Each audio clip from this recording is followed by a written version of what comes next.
Batman finally beating the cop allegations. We're on episode 4 of Cape Crusader, and the villain of the week is the GCPD. Let's get into it. Spoilers if you haven't finished episode 4 of Cape Crusader. This episode opens up by showing us that the public generally loves Batman and sees him as a help, and immediately cuts to the mayor calling him a criminal. Being a task force is a big deal. It costs a lot of money, it's normally very public, and it takes a huge chunk of resources. Optics is a big theme this episode. It is common knowledge how incompetent and dirty Flash and Bullock are. But the optics of Batman being on the front page punching them out is terrible for the GCPD. Pair that with the fact that the mayor always needs to be working towards being reelected. You got yourself a witch hunt for someone who's honestly donating his time to help y'all out. I admired the gall that Bullock had. Having trouble catching Catwoman, and he thinks that he should be leading the task force with a neck brace on? Be for real. I'm glad that Jim and Renee was chewing him out every chance that they got. Hey girl, I'm so proud of you. We've already had an episode highlighting how competent of an officer Renee is. She raised the stakes of this manhunt on Batman. You really think my man Batman is stupid? The irony that the cops have to pose as criminals to lower him in is so lost on them. I want to know, what was the overtime rates to pretend to be a victim? It can never make me like you, Harvey D. I know it's dark, but I was actually a little excited thinking that he was gonna have half his face burnt off. You can already see what type of mayor he's about to be. And it's not a fair one. Catching Batman reading their diary is such a funny scene. He doesn't say anything here, but I just saw it and being like, what are y'all saying about me? Like,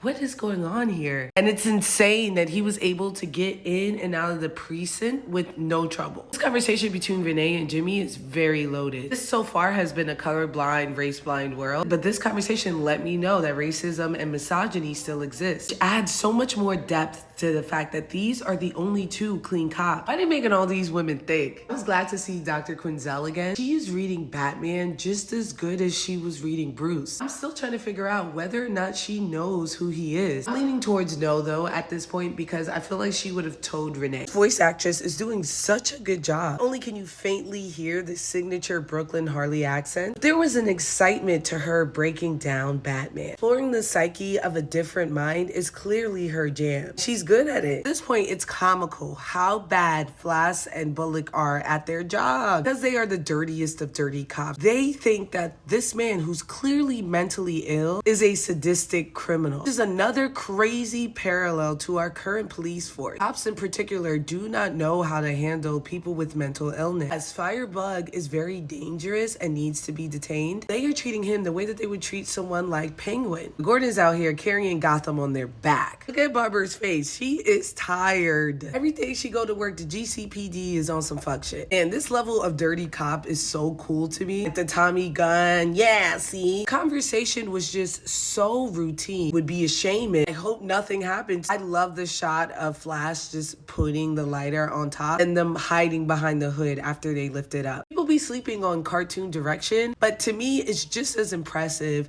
as something that you may capture when you're doing it live. Firebug was kind of rug, yo. Show definitely establishes that he's not just doing this because he wants things to burn. There's something just not well in his head. Once again, this voice actor is cooking. You can hear it in his voice. He's distressed, and this is the only thing giving him relief. The imagery of Batman beating up cops will always stay in my mind. Every time the GCPD shows up, someone is in danger. I've been telling y'all for a minute that Batman does not serve the cops. This episode was a perfect representation as to why not. This scene in particular, Batman is trying to save children from burning down, but the cops are so hell-bent on taking him down that they're not even surveying the area. Batman is the only one aware and concerned about the citizens. There's something very powerful about Jim telling Batman that they have to go out the back or the cops will shoot these children, because these cops don't have any restraint. When they see their target, they're just shooting. And that's just a gross misuse of their power, and it's something that he's trying to change. I was surprised and then disappointed in myself for being surprised at the way that they spun Bullock pushing Firefly out the window. This scene is so graphic, and you can see the horror in everyone's face who witnessed that I thought for sure, finally, Bullock's coming out. But instead, the only people who were doing their job efficiently got demoted. It is so sad to see that the 3 people who put their heart and soul into this work Had to watch the people that they know are misogynistic, are racist,